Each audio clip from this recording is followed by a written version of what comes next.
personal power, people positive, the community of connection. This is the Bob Jeswald Show. Every time I bring up the women who know you, they I forgot to call. She was supposed to come here. It was a surprise guest. I bet you she forgot. I met her I went over to Red Lobster the other night, and you delivered her baby years ago with Dr. Simpson. Yeah. He was a gynecologist or OBGYN. Yeah, he's an OBGYN. Yeah. Yes, and I was over there with her. I can't believe this. And I told her I'm going to have her and Dr. Champion on. We're doing this thing. She says, oh my God. And I thought it'd be great to have her as testimony in a way, just have fun. Because she just tripped. She's wonderful. She's doing great. She's a manager and has been there over 20 years. Really? And her daughter's already in college that you delivered. Unbelievable. You were new then? Crazy. And she said she was so good. She goes, because Dr. Simpson, I should use this is this a podcast we're recording? Yeah. Oh, good. Okay. So makes it real. Dr. Simpson was supposed to deliver the child. Something happened to him. He couldn't do it. You were on call next in line. You were teeing up. You're new. She goes, oh God, I don't even know her. She said, it was the best. Nothing against Dr. Simpson. Oh, she goes, no. She He's turned a out. legend. She goes. She turned out to be. Oh my God, I love her. She was so good, and to this day, I still go to her. And she's wonderful. Why did I forget her name? Oh my God, she was supposed to. Let me see if I put her in the schedule here. Don't worry, folks, you'll remember. Maybe she'll her. show. Hey, maybe she'll show up on this podcast. I told her to come here at 1 o'clock. It was me. But I said I would still follow up with a call, and I didn't do it. Ay. But anyway, okay. Just letting you know, Dr. Suze, Dr. Suzy Westerlund in here. Of course, she's now GYN, gynecologist. And, of course, Dr. Hunter Champion, of course, our return champion with both of them. Yeah. You're both return guests. And today, this healthy aging thing has got everybody thinking, what do we need to do? I showed you that Cannabrex stuff. It's got cannabinoid in it, which is, I guess, cannabis oils, but not the THC, right? Right. Although I'm not feeling I don't got the munchies right now. Right. So clearly that's not it. I don't feel hungry. But there's different ways. We look at all these quick fixes. Is that a quick fix or is there more to it than, healthy aging? Well, healthy aging, I think, is a process, and it's a continuum, and it's something that we oftentimes don't worry about when we're young. But as we start getting older and we start feeling some of the pains and the aches and pains and the bones and groans of aging, we start realizing, hey, maybe we need to try to start doing some different things to try to help us with our aging. Okay, through that stress, you mentioned that in here. We're talking before the podcast about popping Pepsid AC for me and certain things that the SEC cheerleaders needed. I didn't know that we were taping that. No, that one Sorry. wasn't. But I just brought it up now, so I just good. totally threw you under the bus. It's okay, I can handle it. Susan's doing great. She's a champion too to be here today, which is great. You guys are, your hours are crazy, stressful. Stress. How much is that playing a role of not helping your healthy aging? Or could we reverse that? Is it because we all have stress in our lives? So what do we do to put stress on the shelf so we can feel a lot better with ourselves? Well, all the things we're trying to do, we're told what's probably more important than anything we can do in our lives as far as aging in a healthy way is sleep. REM sleep, and I could go off on a tangent about that just because of all that I do with hormones and when and I'm sure you understand this when they say we're all continuing to learn. That's why we call it the practice of medicine, the practice of law. We just keep practicing and practicing, the practice of teaching. And most recently, I went on, and I'm going off on a tangent. Sorry. No, it's okay. We're No, good. you're telling us something here. But no, so doing what I do all day, there's some subtle changes even when I do with hormones. And just mostly at a conference when they were like, okay, look at how many people have dementia. And I definitely know that a good chunk of people that we're seeing now, dementia, especially my mom's age at Spring Harbor, right? Mm-hmm. A lot of those women went off their hormones 20 years ago because of that study called the Women's Health Initiative, freaked them out. They thought they were going to get breast cancer. Right. It really was a study that scared so many women, unfortunately, off their hormones. And because of that, those people went off they started developing more issues with depression and anxiety, osteoporosis. And there's definitely, without a question, I know a chunk of those women now have lesser brain function, meaning dementia, because I guarantee you that their hormones were pro-brain, just like they're pro-heart, and they're all these different things. So anyway, the point about what I was saying about what I was learning is that sleep, when you look at dementia, it's thought, and we're always reading something, but when you look at the two most important things that are thought, even above family history, are REM sleep. Because think about it, it resets your brain, right? And when you're in REM sleep, that's very different than when you're sleeping 8 hours and you get up to pee or you get up to do this or whatever. But that and 10,000 steps. So it's basically resetting your brain and exercising. I heard it's 15,000. Did you guys hear that? It probably is. It's It like They're probably moving it to is. 15. How the That's hell kind they of the do big that? goal. That's like the Stanton years in the 80s. They keep raising the yeah. bar, so then you Right. start. And this Everybody's is got. more, yeah, But this is that a got champions. But yeah, and I'm being I was that REM sleep is just key. I'm going to go back to the hormone thing real quick.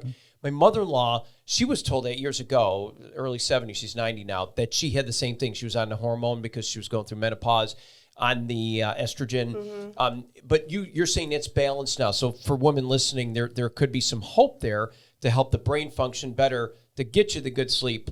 Oh, yeah. Yeah, so we're pretty good on that now. So Right. talk to you. Who do they talk to your GYN? Talk to. Well, and a lot of good primaries, but honestly, their GYN, if they don't know what hormone replacement there is about, if they don't know who's a candidate for it, who's not a candidate for it, and to educate these women, because I see mostly Sure. women, to say no, there are way more pros than negatives. Good. See, that's Way more awesome. pros than negatives. And in that Women's Health Initiative study, sadly, they were using synthetic estrogens. They were using synthetic, meaning I call fake progestins. Okay. And that synthetic progestin is what led to the freak out, like, oh my God, I'm going to get breast cancer. And so they went off. That's really good. And it was probably one of the worst things that could have ever happened in women's medicine, because so many of those women became very, very miserable. I call them the half-empty ladies, because there are some people like my mom. She went off for a while and she was fine, but some people look at life differently and they suffer differently. Gotcha. And now we're kind of coming around full circle 20 years later and going, whoa, no, there were actually way more benefits than negatives. And obviously Dr. Champion knows this because of heart disease. I was going to ask you real quick, Suze, could you bring the mic closer to you? He's got it popped sure. really high, so get rid of sorry. that. No, that's okay. That way we don't have to put the volume so high. That's better, because it was picking up a lot of ambient Sorry. noise. Yeah, gotcha. You are totally forgiven. Okay. Thank you. But now I want to this is good. I want to go back to REM, but let's go now from the male, because Hunter, you write so many papers on this, you study deep on this. For the guy side, now Suze is talking about the women, which makes so much sense. Right. You got to remember, add perspective. It's the way it was treated with different hormone therapy replacements years ago, scaring the daylights out of women. They didn't, and we're seeing this uptick of women depreciated of the right hormone therapy. Males now, on the other hand, what do we do with them? What's up? Our testosterone's lowering, so what do we do? So certainly testosterone replacement is very popular. It certainly makes a lot of men feel better and that type of thing. One of the things that people forget about, and this actually ties the REM sleep into that, is actually if you have a significant sleep apnea, you actually drop your testosterone level from a central effect. So we find oftentimes if we put people on sleep apnea treatment and their testosterone levels are low, we can see that testosterone can actually come back up to some degree. Naturally. Nice. And so that's kind of a 1-2 punch in terms of being able to try to help someone. And it's amazing when we see people that are adequately treated. They say, yeah, I'm actually able to retain muscle again. I'm losing fat again. I'm feeling better. I wake up. I'm energized. I don't wake up with a headache. I'm not taking a nap. I don't fall asleep at the red light and things like that. And the beautiful thing about that is that's a non-pharmaceutical way to as far as a treatment goes. My father started on his sleep apnea treatment and said, hey, I haven't felt like this in 25 years. And we can't keep up with him. Me and my 22-year-old, we're running after, in the woods, and here comes my dad, 79 years old, passing both of us. So it's amazing how sleep really does play a huge role in not only how you feel, but also just hormonally and that type of thing. So the magic bullet is not necessarily, it could be hormone replacement, but there would be a specific need for that. You wouldn't recommend everybody to go out there now, see their GYN or see one of their doctors and say, hey, look, inject me. I'm going to take the shortcut. Or would that just help to sleep? Or do we evaluate each person differently and think, well, you know what? How about get into a state where you put your daggum electronic phone away from your head at night? What I tell my kids, whether there's truth to that or not, I just read about it. But just get a good night's sleep, but it's a quality of sleep, is what you're saying, because there's nights I get 5 hours and I feel I ran a half marathon in 4 hours of sleep, and I'm like, how the hell did I do that? But today I thought I got six and a half, but I don't think I had a good sleep. I would rather you get 3 hours of great sleep and good sleep where you're actually getting into REM than 12 hours of lousy sleep. See, that's interesting. Yeah. So is there a magic bullet? Is there a pill out there on the shelf? Or what do we do to get there? And remember, a lot of women, they can't sleep because they're so high, they have such low estrogen that they're just a mess. And they say every little, my wife is like the littlest, like I tiptoe in the room at night and she gets awakened so easily. And I couldn't be, I'm so doggone quiet. And I don't even hear her leave at all in the morning. And it's progesterone too. Gotcha. And now I'm kind of going off on little details. So, for example, when women think of estrogen, we think as gynecologists, if you are on hormones, right, for everything from hot flashes to night sweats to sleep, to help decrease your risk of osteoporosis, heart disease, all of that, we're doing it for the things we don't see, like those things, but also how we feel. But when you look at the need for that estrogen, it used to be thought that the only reason why we also needed progesterone was to keep us from bleeding, because our body thinks we're supposed to bleed and have a period. Oh God, I'm here with three guys. We're It's talking okay. about periods I'm here. already. What do you think, Axel?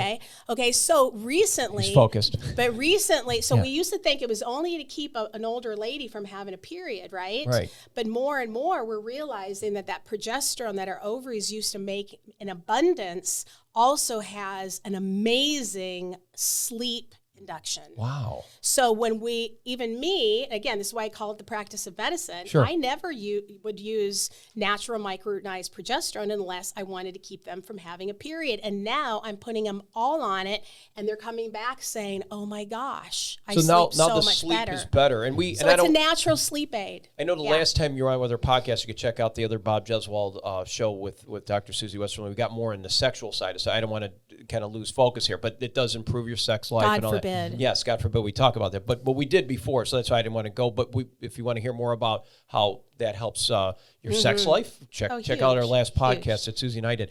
But that is interesting. And from a guy's point of view, and as a cardiologist, as a gyno, you're both looking at ways to improve the lifestyle. It seems so damn simple, sleep. It really does. But getting to the root of it, you can analyze and you can probably look at a patient just cannot for the life of them to get a good quality sleep, to get the proper REM. And you're looking at it as like, okay, what do we do? How does this, affects the cardio system? It does. Lack of sleep affects the heart, higher risk of atrial fibrillation, Yeah. higher risk of heart attack and stroke with untreated sleep apnea. And, I love the fact that you get someone on APAP or BiPAP or CPAP, and they come back and say, I feel great. I really do. Now, sometimes they have to work with a little bit different masks and that type of thing, but the technology is absolutely amazing now. And, it's amazing too. And I'm so happy that we kind of think alike in terms of, because I think sometimes in medicine we get a little too analytic, and it's kind of like I got a box to check: cholesterol, blood pressure, and things like that. And so with that, you kind of lose part of the art of medicine, which is more like, hey, how can we change what you do in your daily life to make you feel better, and then also achieve the goals of things like, because if you treat sleep apnea, or if you actually get good sleep, oftentimes your blood pressure is better. And so a lot of these things we can deal with without just throwing pills at people. And that's what I like about specifically having you guys on the show, is that there's wellness, baby. Wellness, and that's what it is. Your life changes exponentially. It really does. You perform at every level. I mean, your work, how fast you can think cognitively, your temperament, your logic, and just performance physically. Right. And that's changing. Like wellness, you know this, medicine treats disease. Okay, right? That's another side of it. Sure. I don't mean to throw some of my partners under the bus at my office. And it actually, this is kind of a Southern thing. So I just came from lunch, right? Right. The reps have lunch, right? Gotcha. So here I was raised catering in some real North good Dakota, food. Minnesota, California. Yeah. Nice lunches the reps bring. Well, what did they say? Oh, come on over. Whatever rep, nice person. Fried chicken, macaroni and cheese, biscuits and butter, like. it's Hunter's smiling right, here. Is that, right. is But that no, right? if I had been in California, my practice in San Diego, they would have been laughing. Yeah, sure. And it's not. I'm not putting the South down. It's just part of how we love, we eat, It's such a good point. There's barbecue places. We have to re-educate these, and all these. A lot of the patients, nurses, staff are overweight, and we're like, we got to start. I had a grandfather, Sicilian grandfather, used to say to me, he goes, Bobby, he goes, just, because it all started with a phone call. Sometimes you didn't want to call because you're afraid that some relatives will talk forever and ever. He wasn't like that. He says, a little's better than nothing. He goes, it's everything in life. Do it in moderation. When it comes to, everything. Anything I would say, he says, do it a little bit in moderation. Yeah, you can have a little bit of this, but in moderation. There's truth to that, right? Right, well, I mean, wine and stuff, yeah. Exactly. Yeah. Same thing with soft drinks. Remember back in the day, I could have a Coca-Cola every 2 weeks if I went to get my hair cut and I was a good kid and I sat in the chair. Well, afterwards I took my quarter over, got the 12-ounce Coca-Cola, or 8-ounce if it was the bottle. And it was a treat. Now they've got people thinking that you should be drinking sodas 4 times a day. And I've got some patients who will drink a 12-pack of Dr. Pepper every day or every other day. I mean, it's absolutely amazing how much. So I agree. I think, and I think part of it's been, yes, we eat this, we drink this all the time. And I think, certainly moderation to your point is, as a treat, great. But maybe not every day. Okay. See, and now we're getting back to, if we follow a good diet, a good regimen, everybody's different. And like you said, going back to the sleep part, the REM, how do we register REM? Do we know we have a good REM sleep? Because when you wake up and you just feel like you dream.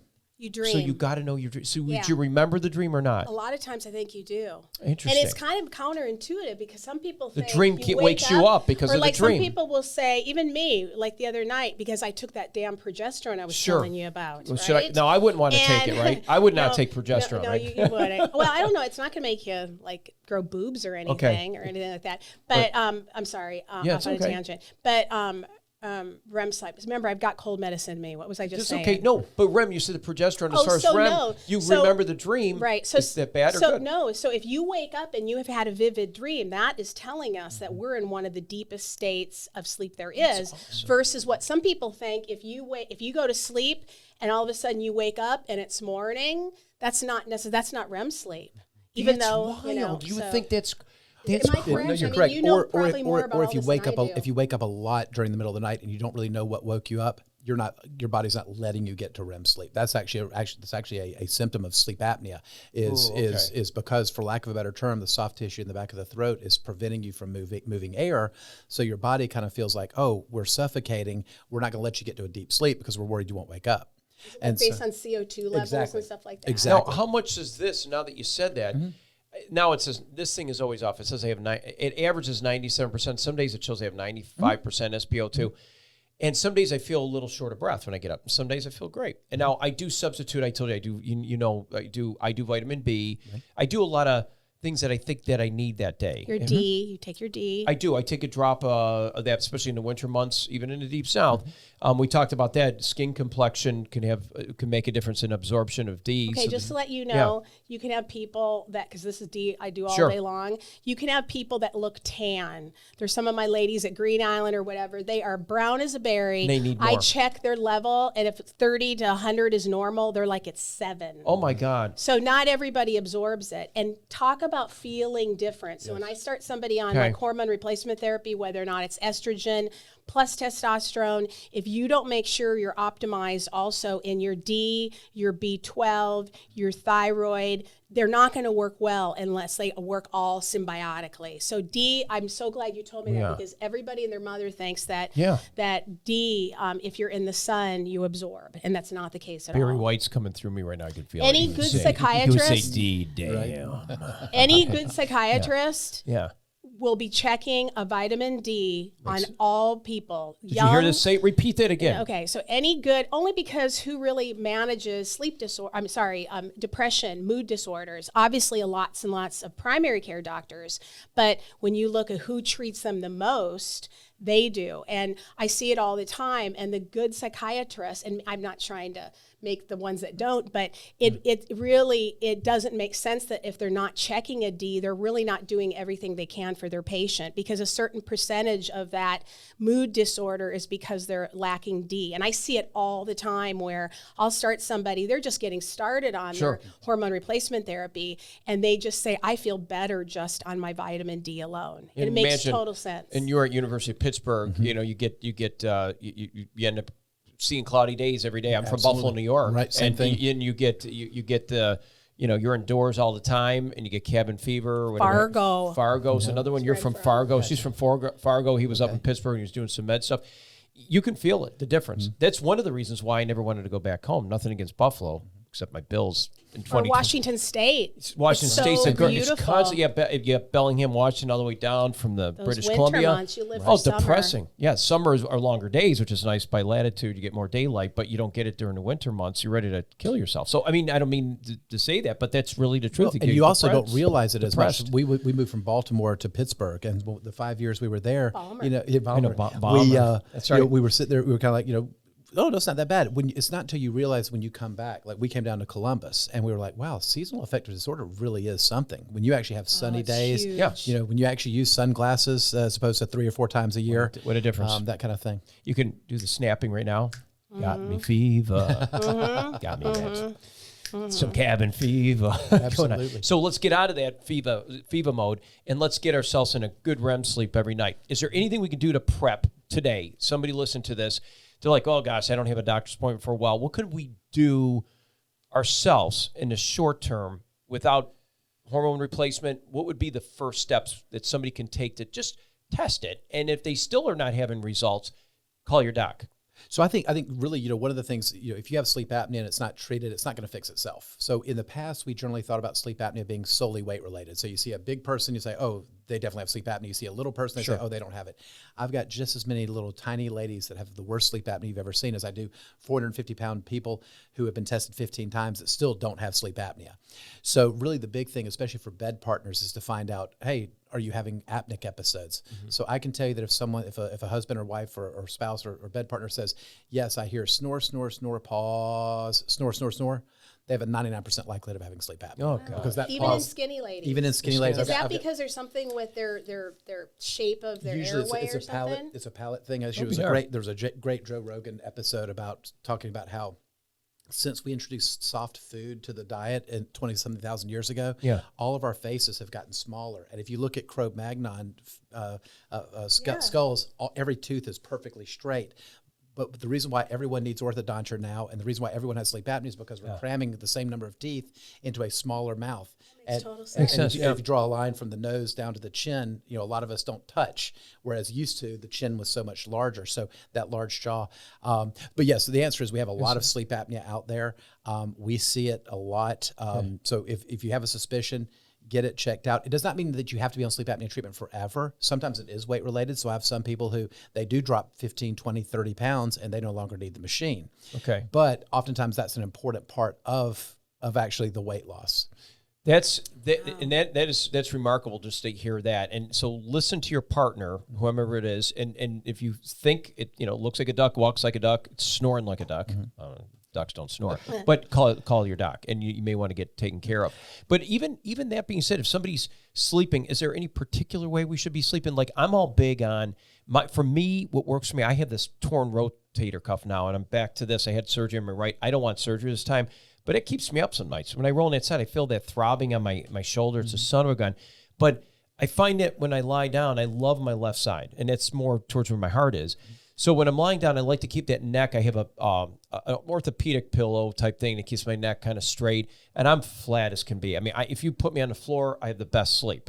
I'm not kidding you. Flat? I mean, not flat on my back, but on my side is what I meant. And then I usually put a wedge between my legs to keep that spine as straight as I can. I love a wedge. But if I'm up at an angle, my neck hurt. Yeah, I love the wedge is great, but I can't do it. But yet my wife will sleep at maybe 45, maybe 35 degrees. She's 35 degrees. How in the heck is there wrong, good, bad, and different? Or some people can sleep in a recliner and they get REM sleep. Does it matter? I don't think it matters. I mean, I think, you talk about military, in the military, you're trained so that you can go to sleep like that. Sure. Same thing with internship and that type of thing. I think at the end of the day, I think as long as you're comfortable, there are a lot of people who advocate sleeping at colder temperatures. I think I was listening to one a neuroscientist who said that really the optimal temperature to sleep is 65 degrees. And our house is 66-ish, so I can agree with that. Mm-hmm. And so that seems to help, at least to their point, it seems to help get you into REM sleep. But no, I think the other thing, too is to really keep the bed someplace where your bedroom is really a place to sleep, and I'll never away forget, from TV. Exactly. It would go back to the electronic stuff. Right? You don't eat in Calm your your bed. brain. You don't Sure. watch TV. In fact, there was a sleep specialist at Hopkins who used to say the bed's only for two things: sleeping and screwing. Yes, there you go. And so Here we go. Here we go. So- Let's go to the progesterone now. That's, Yeah, there you really. Go. There you go. But Testosterone, not Testosterone. Oh, progesterone. for guys. But progesterone doesn't help women out. No, progesterone is for Sorry, sleep. Yeah, progesterone, sleep, we did say Testosterone that. for sex Testosterone, drive. sex drive. I'm sorry. And even for women. Yeah. Yeah. So people understand that. I'm sorry. You're right. I should know Oh, yeah. this. Yeah. But that makes sense. and I think the other big thing too is sleep hygiene. I mean, that's a big part of this. Okay. I mean, if you're take someone, a shower before you go to bed. that maybe Oh, that was cute. maybe if that Well, makes if you you're going to feel do the better. other thing he said, then you right, want to yeah. shower. But, I get it. Yeah, stop. But I think trying to pick a time to go to bed, none of this staying up until 4 a.m. every morning, every night, and really try to pick a good time where it's more of a routine. We have routines for everything else. Your sleep probably should have some degree of routine. Now, that's not possible for some of us, but that said, I think for a lot of times if you can have a more regimented time, this is when I go to bed, this is when I wake up, I think you'll be better off. Versus like college students, like my Right. kids I know. at your age, and they Axel they wake up at 5 in the afternoon, and then Yeah. the next day They feel like crap. whatever. Yeah. Yeah. Even But when you're young, it's important. What about us, though? I mean, your docs, you know, I know you're not delivering anymore, Suze, but I mean, you probably got more of a set schedule. Hunter, you probably do too. Both of you guys are where you are in your practices. For me as a meteorologist, it sucks because the weather dictates my schedule. So even tonight, I got one that's got to be off because I got to watch hours and he's off. And then I got 3 other Mets to put in a bullpen, 2 that will definitely be in the morning work, the regular shifts. I try to keep them. I'm like the bridge in between, so I'll stay until when it's over. How do I do? Could you ever get that back when somebody says, I can make up that sleep? Or could I regain that somehow? All I know is, like, for example, me managing my patients all day long. We talk about sleep. We talk about when they should be taking their hormone replacement therapy. They should take their progesterone at night because it makes you sleepy, right? Right. Well, then I have somebody who is a nurse who works nights, and all of a sudden you're going, damn, that makes it harder. And on so many of those people, I guarantee you, I see it again and again and again. For longevity, as far as feeling better, we're supposed to be sleeping at you know what I mean? Sure. 8 hours of uninterrupted. But fortunately, or unfortunately, some people are saying I wanted the pay difference. It makes sense too. But I think overall, when you look at people that are able to get uninterrupted REM sleep versus people that have to break it up, you're going to see more anxiety and depression and mood disorders, other mood You disorders. could almost point and stuff that person out in your workplace right Oh, now. in 2 seconds. No doubt Yeah. they had a crappy night's sleep. Yeah. Definitely this one here. You can use some progesterone. And then if they're a half glass empty kind of Yeah. person, oh God, we all know those kind of people. Yeah, exactly. And you They're see, always, I've never been on hormones. I smoke, I do this, and I'm just a happy person. and you're wondering why. But Yeah. they just happen to be one of those people that's a half glass full girl. But most of the time, that's not the case. See, that's- and- your and- life dictates that, I think. Progesterone helps women in sleep or men in sleep too? Can No, we do women. This? I'm Just sorry. women at all, I'm right? confusing No, I'm you. just doing it. No, you're not confused. It's Our me. ovaries made estrogen, testosterone, Testosterone. and progesterone. Okay, now males, what do we do in the testes? We make testosterone. Period. And Yeah. a little bit of estradiol. And a little get a little bit of that. conversion, too. Conversion. That's where that comes into place. What kind of therapy would we give a guy? Because you hear a lot of guys go, "I get testosterone shots." How the hell do you get that? And they go, "I feel great." Their muscles are getting. How do you do that? It hurt when I did that because my shoulder. Jeez, it's crazy. Well, we both, I'm sure, could talk about that. Yeah, you both. This is both. No, well, as far as testosterone, There's lots of different ways. Men have been doing testosterone for a long, long, long time. It's been FDA approved in men for a long, long, long time.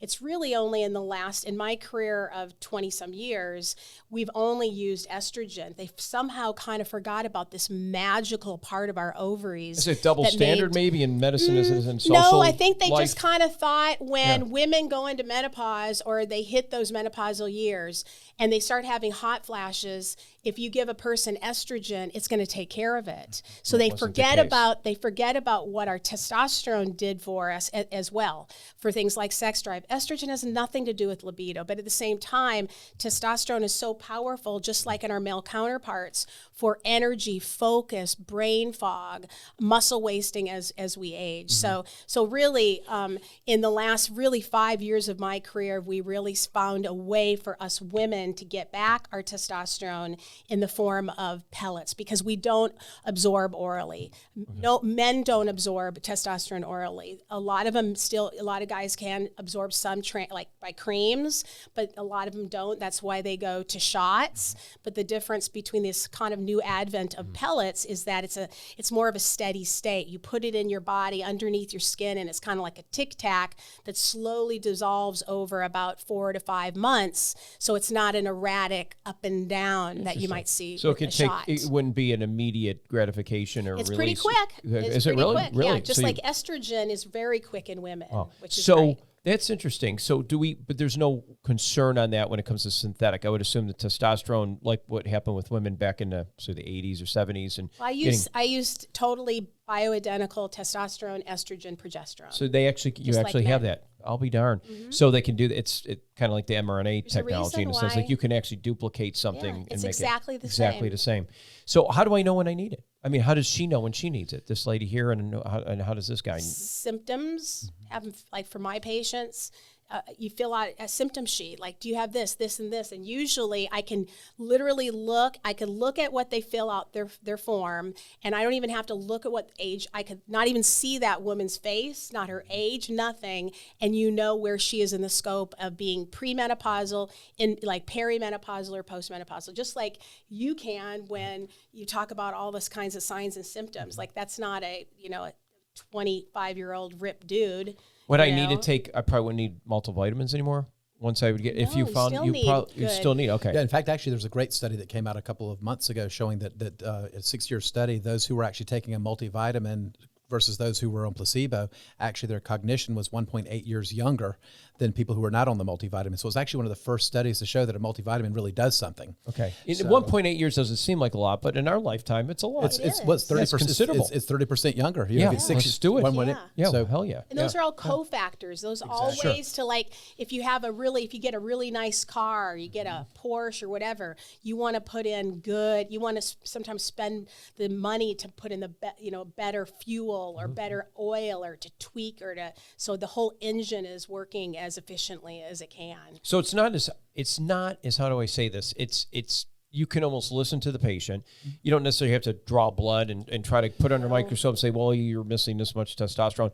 So we're not worried about testosterone injections causing later cancer or something like that, or there is a concern about prostate cancer and things like that, especially if you already have prostate cancer and you or if you have BPH or something. Could that exacerbate that? But really, I think a lot of times that those fears have been assuaged to some degree. I think the key thing is really talking with your caregiver about your symptoms, being honest about, hey, these are the things that I feel, and then oftentimes we kind of come in then with we see the patient, we examine the patient, then we say, okay, I think that we're dealing with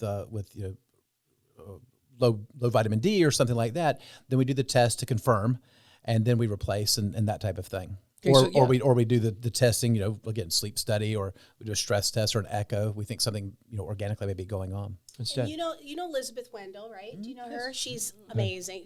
The urologist. I've gotten to know her well. She's been kind of my for me when I take care of a few men, because I take care of their significant others, and for me to be aligned with her, I'm more than I feel more than comfortable managing those few guys. Every guy needs a great gynecologist. GUI, get it? I like it. I'm gonna have a T-shirt. I I'll get one for you, Bob. I love. Please, But, I would. Yeah, you know, I would. going That would be a conversation piece. But, Oh, but yes, it I've would. learned so much from that woman. I mean, how we got her. I think I told you last Yes. time. She's Harvard, Stanford, Emory trained, and we Wow, have her okay. here, and she's Wow, that's absolutely great. phenomenal, along with so many other great urologists in town. But she, I had a patient that I was checking his PSA, his prostate specific antigen. You check it before you give them their testosterone, and she basically has, reiterated to me many times the only contraindication to giving a male testosterone is if they have active prostate disease.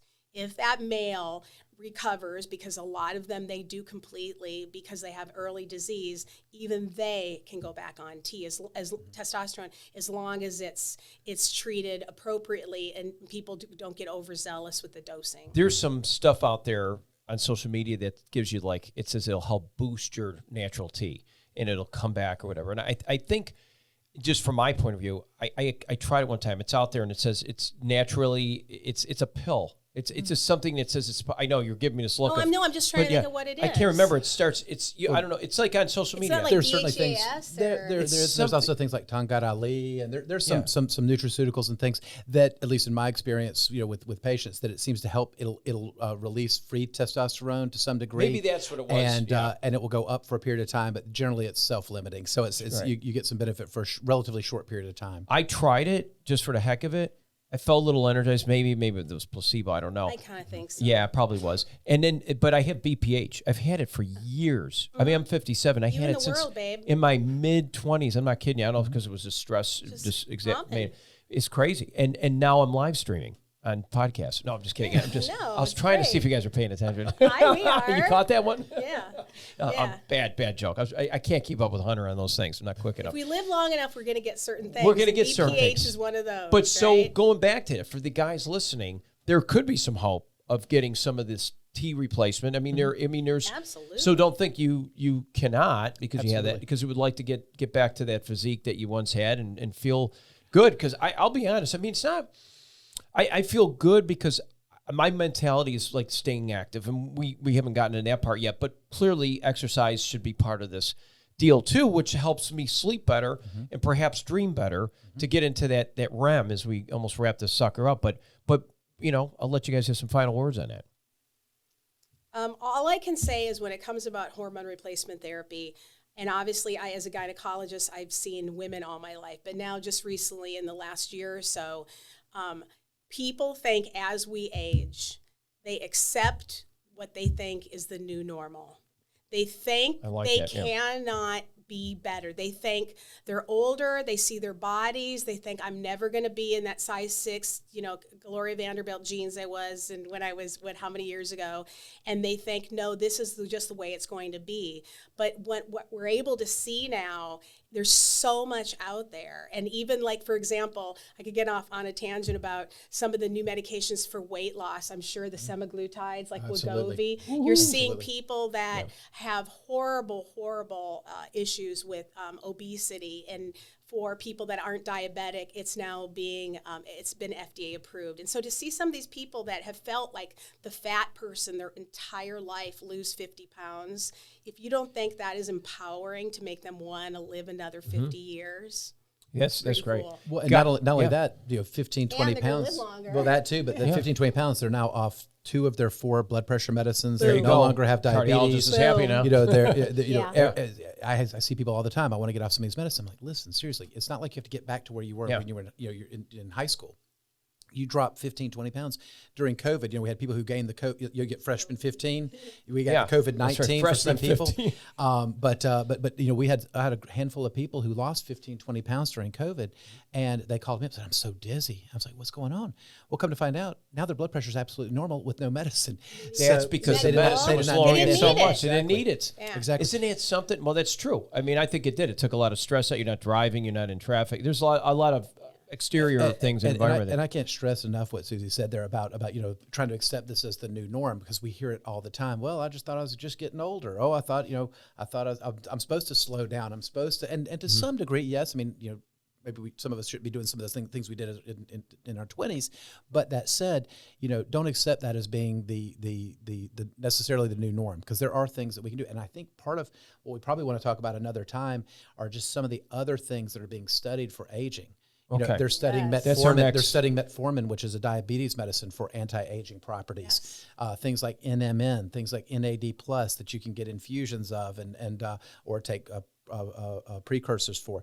There are a lot of things out there that you can that I think we're going to see moving down the line that are really going to help with aging. I love it. Did you see those little mice? The one that is an old the gray, the old yes, yes, that's legit science. That's crazy. He's because people got to know that they use mice in experiments because they're they're little mammals with vertebrae and everything else are very similar. They can say if it works with them, like Flowers for Algernon with Cliff Robertson, 1969. Charlie. It was similar to that. They came up with that. They did the surgery, although that was a little far-fetched. But it's that same principle that a mouse is certainly giving us that kind of research to develop it and use it with people and improve their lives.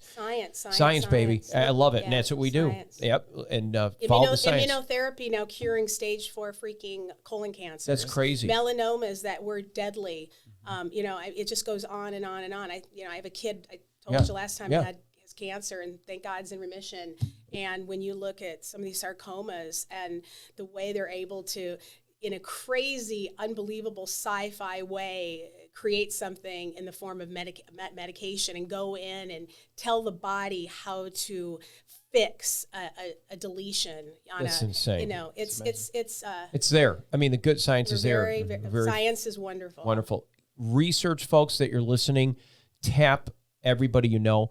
And listen right here, right at the bottom of the Bob Jeswald Show. You're going to see more. And the next episode we have with Dr. Hunter Champion and Dr. Suzy Westerlund, we're going to bring you both back, and we're going to talk about the research that you mentioned, which I think is poignant. It's germane to what we're talking about, so people can kind of get the idea why this is being done, how you can support it, get behind it, and know the subject at hand. And in that way, you can make a good decision. Both of you guys are doing great. We got a link to both of you guys. If anybody has any questions or wants to see a cardiologist, gynecologist. With a few guys. With a few guys. Yeah, a gynecologist with a few guys. I love that. Next on that Bob Jeswald Show, Dr. Suze, thank you. And Dr. Hunter, thank you so much. Awesome. Check it out here on WRBL.com. You can see us, of course, streaming on YouTube and also wherever you get your podcast, Spotify, Apple, iHeart. It's out there.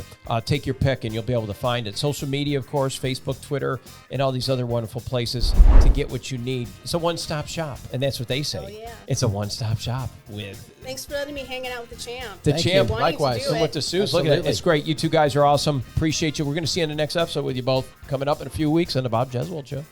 Thank you.